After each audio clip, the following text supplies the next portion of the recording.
Hello बच्चों, good morning.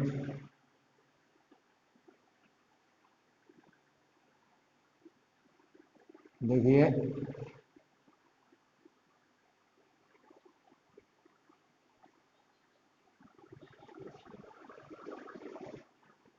समझिए पहले इसको। और जो चल रहा था, जो हेडिंग चल रही थी हमारी, उस पर गौर करिए। देखिए, हमने आपको दो विधियां पढ़ा दी थी। तो उन विधियों में हमने क्या देखा था कि जो हमें प्राप्त हुआ था वो तनु HNO3 मिला था। ठीक है, तनु HNO3। अब तनु है तो सांद्र करना पड़ेगा। सांद्र नाइट्रिक अम्ल बनाना पड़ेगा। तो सांद्र नाइट्रिक अम्ल कैसे बनाते हैं, ठीक है ना। इसके लिए हम क्या करते हैं, तो इसका जो है प्रोसेस है, उस प्रोसेस को आपको लिखना है। समझ गए, ठीक है ना। चलिए हेडिंग डालिए और लिखिए सांद्र नाइट्रिक अम्ल बनाना। सांद्र नाइट्रिक अम्ल बनाना, ठीक है। हाँ, हेडिंग है आपकी सांद्र नाइट्रिक अम्ल बनाना, और उसमें लिखिए सांद्र नाइट्रिक अम्ल बनाने में लिखिए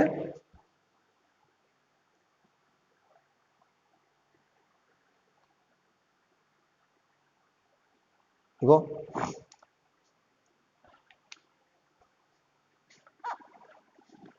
देखो कैसे करेंगे। इसको बोलते हैं HNO3 का सांद्रण। चाहे ये लिख लो, हेडिंग डाल लो, और चाहे आप लिख सकते हो सांद्र नाइट्रिक अम्ल बनाना। जो भी आप लिखना चाहो वो देख लीजिए, ठीक है। ध्यान सुनना, समझना। फिर इसके बाद में जो है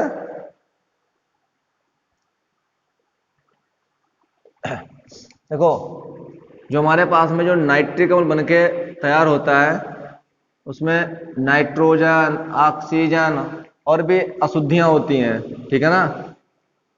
ये जो अशुद्धियां हैं, इन अशुद्धियों को हटाने के लिए इनका जो है प्रभाजी आसवन कर देते हैं। क्या कर देते हैं? प्रभाजी आसवन, ठीक है। प्रभाजी आसवन कर देते हैं। तो पहली लाइन लिखिए इसमें, ये उपरोक्त विधियों से प्राप्त, उपरोक्त विधियों से प्राप्त नाइट्रिक अम्ल में, नाइट्रिक अम्ल में नाइट्रोजन के ऑक्साइड, नाइट्रोजन के ऑक्साइड, नाइट्रोजन के ऑक्साइड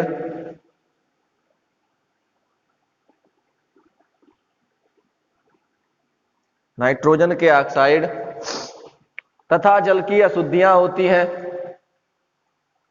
तथा जल की अशुद्धियां होती हैं,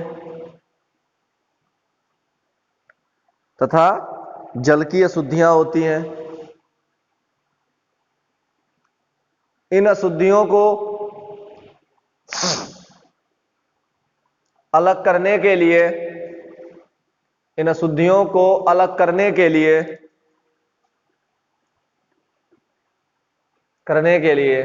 HNO3 का प्रभाजी आसवन करते हैं।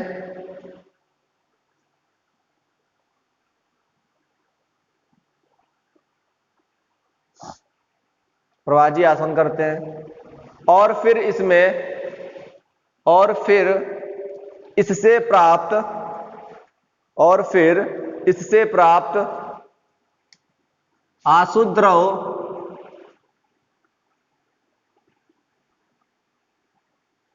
में इसके बराबर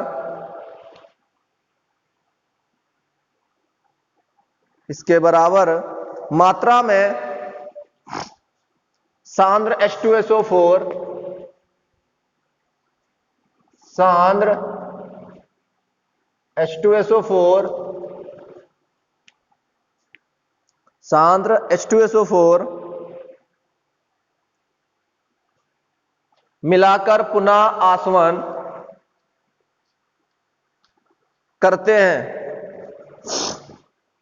पुनः आसवन करते हैं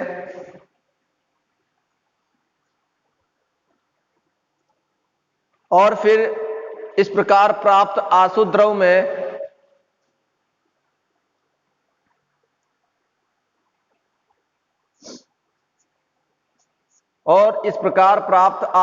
में NO2 की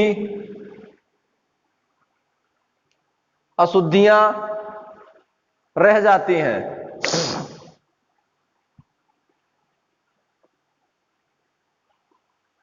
इसको अलग करने के लिए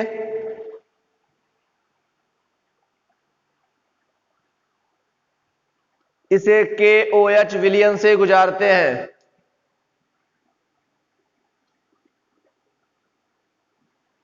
KOH विलयन से गुजारते हैं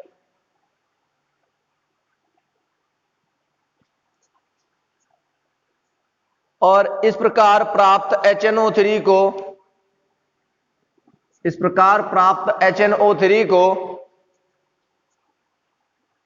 -41.3 डिग्री सेल्सियस ताप पर ठंडा करने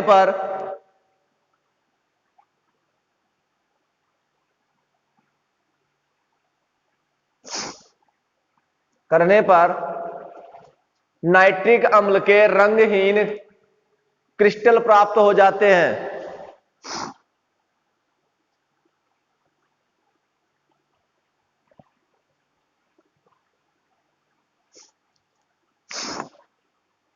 इन क्रिस्टलों को गलाने पर अति शुद्ध एवं सांद्र नाइट्रिक अम्ल प्राप्त हो जाता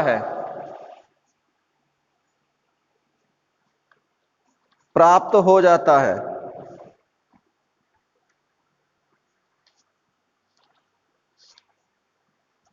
हो गया?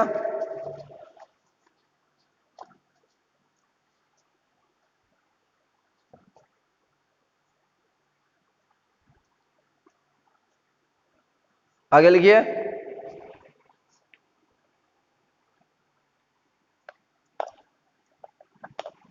शुद्ध हो गया। अब देखिए, सांद्र बनाने के लिए शुद्ध तो हमने कर लिया, अब सांद्र बना लेते हैं इसको। ठीक है, तो देखिए क्या होता है, डाइल्यूट HNO3, ठीक ना, हिंदी में लिख देते हैं, हिंदी तनु नाइट्रिक अम्ल है हमारे पास। ठीक है, तो इसको तनु नाइट्रिक अम्ल का क्या करते हैं, कम दाब पर आसवन करते हैं। कम दाब पर आसवन करते हैं, समझना बात को मेरी ध्यान से। कम दाब पर आसवन करने से 68% सांद्र नाइट्रिक अम्ल प्राप्त हो जाता है हमें। 68% सांद्र नाइट्रिक अम्ल, मतलब भी इसमें 100% में से 68% मिल चुका है, 32% अभी भी तनु है, 32% पानी है अभी, उसको भी हटाना है। तो उसको हटाने के लिए हम लोग क्या करते हैं, वो समझिए ध्यान से।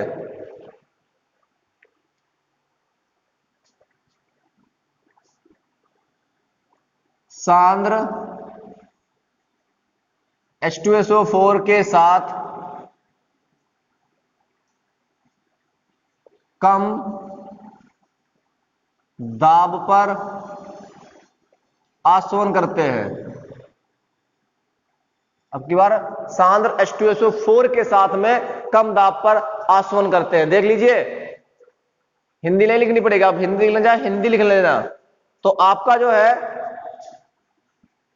98% HNO3 प्राप्त होता है सांद्र। ठीक है,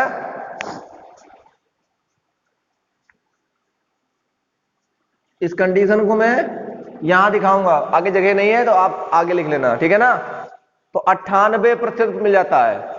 इस 98% नाइट्रिक अम्ल में मैंने बोला था अगर स्टार्च की थोड़ी सी मात्रा डाल दी जाए तो यहां से NO2 जो गैस है वो बाहर निकलेगी, वो भी धूम्र के रूप में। धूम्र के रूप में जो है हमारी NO2 गैस बाहर निकलेगी अगर इसमें हम थोड़ी सी मात्रा में स्टार्च डालें। तो ये जो है 98% सांद्र नाइट्रिक अम्ल को हम बोलते हैं सधुम नाइट्रिक अम्ल। ठीक है, अब हमें चाहिए केवल पूरा 100 में 100%, 100 में 100% चाहिए सांद्र। तो अब क्या है, P2O5 शुष्क P2O5 के साथ कम दाब पर आसवन। ठीक है, शुष्क P2O5 के साथ कम दाब पर आसवन करने से 100% शुद्ध HNO3 प्राप्त हो जाता है, 100% सांद्र HNO3 प्राप्त हो जाता है।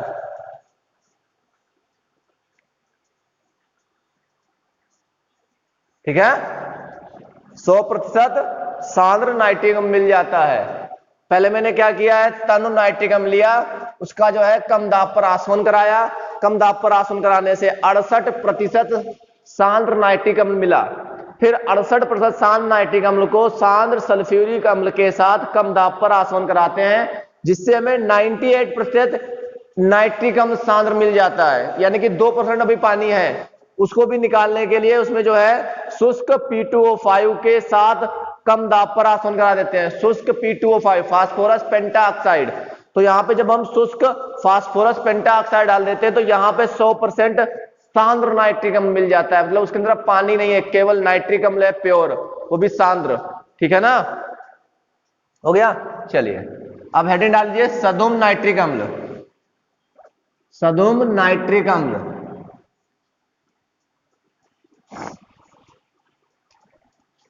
सधुम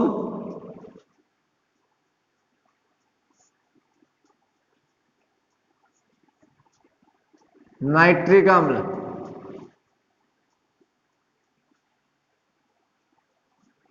मैंने क्या बोला था, 98% जो HNO3 है उसमें अगर स्टार्च हम डाल दें तो वहां से जो है NO2 के धूम्र निकलते हैं,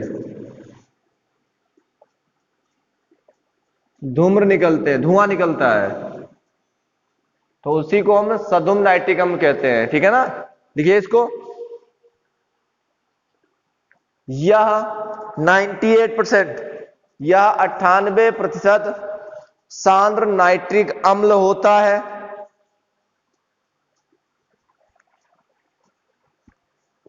इसमें स्टार्च की थोड़ी मात्रा डालने पर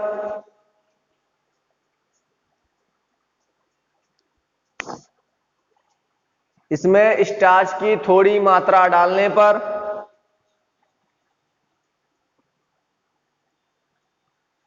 डालने पर डालने पर नाइट्रिक अम्ल, नाइट्रिक अम्ल NO2 में, NO2 में अपचयित हो जाता है, NO2 में अपचयित हो जाता है।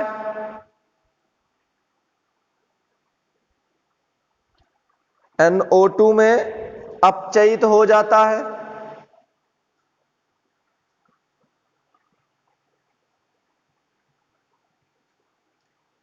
जिससे नाइट्रिक अम्ल में से NO2 के धूम्र निकलने लगते हैं,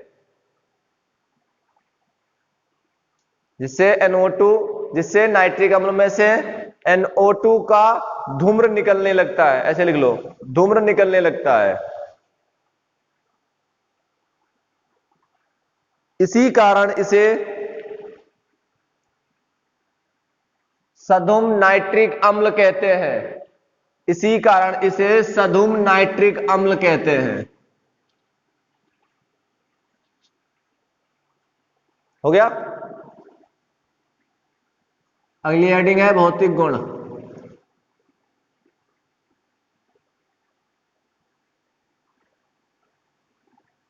भौतिक गुण, ठीक है।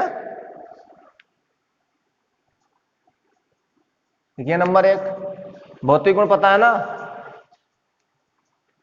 जिनको हम अपने शरीर के द्वारा, जो शरीर के जो अंग हैं उनके द्वारा, जिन गुणों को हम शरीर के अंगों के द्वारा महसूस करते हैं ना, वो कहलाते हैं भौतिक गुण। स्मेल, गंध नाक से, ठीक है ना। कान से कुछ गैसें ऐसी होती हैं जो साउंड उत्पन्न करती हैं, कान। स्वाद, जीभ। देखने के लिए कलर, आंखों का उपयोग करेंगे। तो अपने शरीर का अगर हम अंग उपयोग करें उसके गुण को पता लगाने के लिए, किसी भी पदार्थ के गुणों को पता लगाने के लिए अगर अपने हम शरीर के अंगों का उपयोग कर रहे हैं तो भौतिक गुण। तो लिखिए नंबर 1, या रंगहीन, या रंगहीन, गंधहीन, या रंगहीन गंधहीन द्रव है।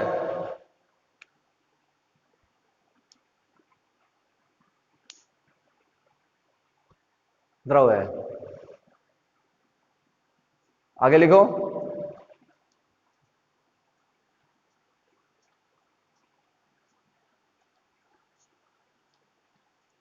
नंबर आगे लिखो 2, HNO3 हल्के पीले रंग का हो जाता है।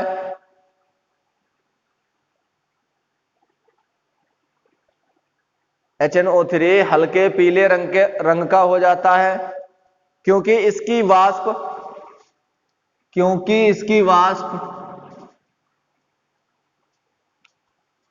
सूर्य के प्रकाश की उपस्थिति में NO2 में परिवर्तित हो जाती है।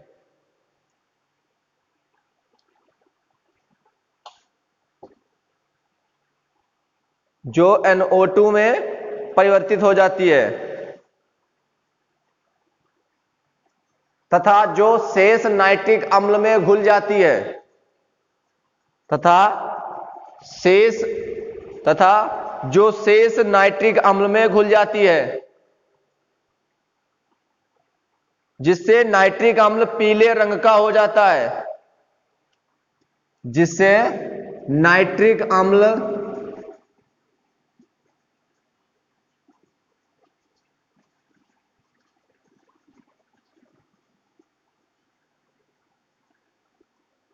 नाइट्रिक अम्ल पीले रंग का हो जाता है।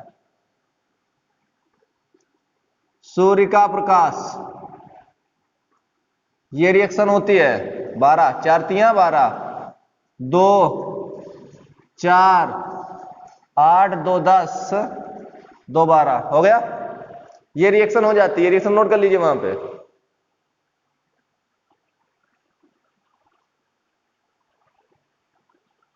हो गया।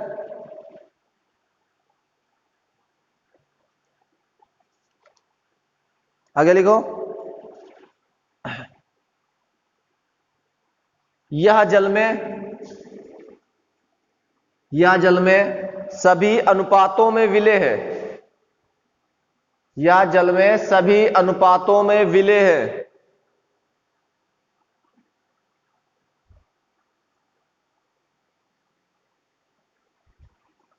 यह जल में सभी अनुपातों में विलेय है।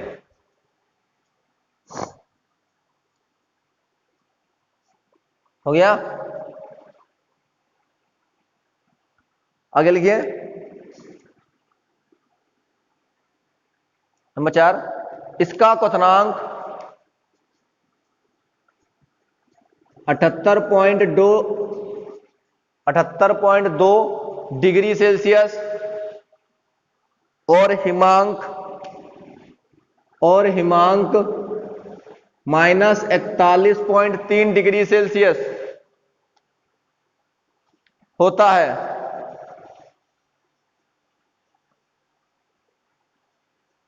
हो गया, मिटा दे। चलिए ये देखिए,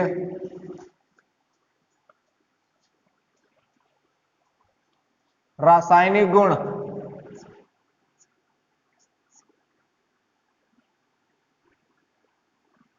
अगली हेडिंग देखिए, रासायनिक गुण समझने से पहले कुछ बातें आपके लिए जरूरी है, ध्यान से समझ लेना।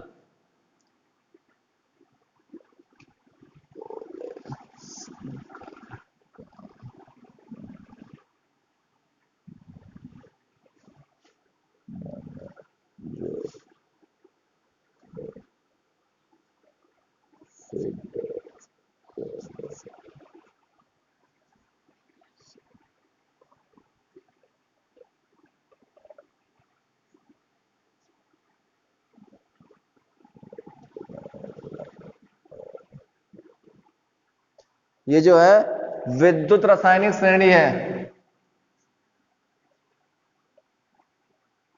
ठीक है ना।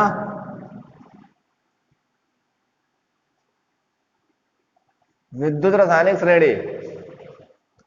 अब इस विद्युत रासायनिक श्रेणी में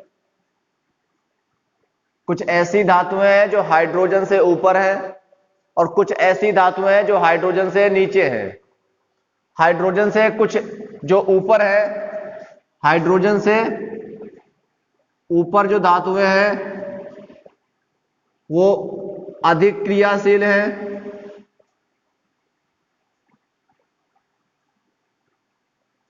और जो हाइड्रोजन से नीचे है वो कम क्रियाशील है, ठीक है ना।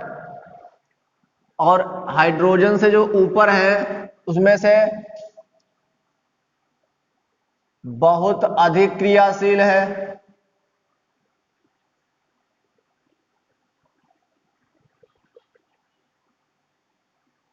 अधिक क्रियाशील है।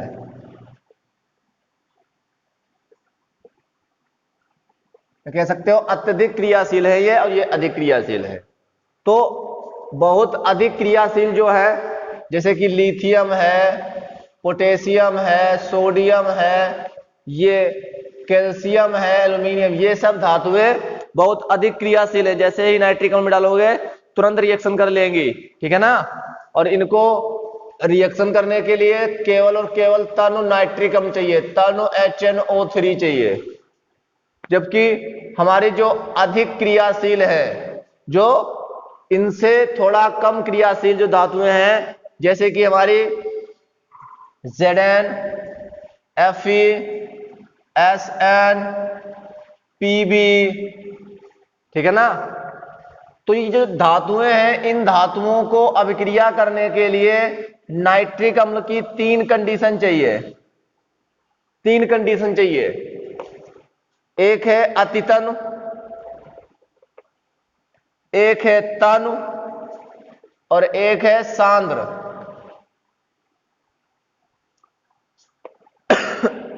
अतितनु में NH4NO3 अमोनियम नाइट्रेट, तनु में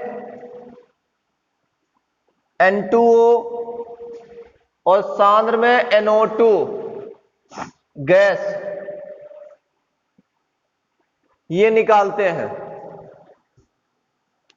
नोट कर लीजिए, अतितनु में अमोनियम नाइट्रेट, तनु में N2O नाइट्रस ऑक्साइड गैस और सांद्र में NO2 गैस निकालते हैं जो हाइड्रोजन से ऊपर है। जो हाइड्रोजन से नीचे है, जैसे Cu, Ag, Hg, ये जो है तनु और सांद्र नाइट्रिक अम्ल से अब क्रिया करते हैं, अति तनु से नहीं कर पाते हैं। तनु से करते हैं तो ये निकालते हैं NO, सांद्र से करते हैं तो ये निकालते हैं NO2। ये जो कुछ बातें मैंने आपको बताई है, ये दिमाग में चार्ट बना होना चाहिए आपके। ये बना होगा तभी आप रासायनिक गुण समझ पाओगे, ठीक है ना। और ये विद्युत रासायनिक श्रेणी है जो आपको याद होनी चाहिए। याद है या नहीं है ये मुझे आपको बताना है। क्लियर?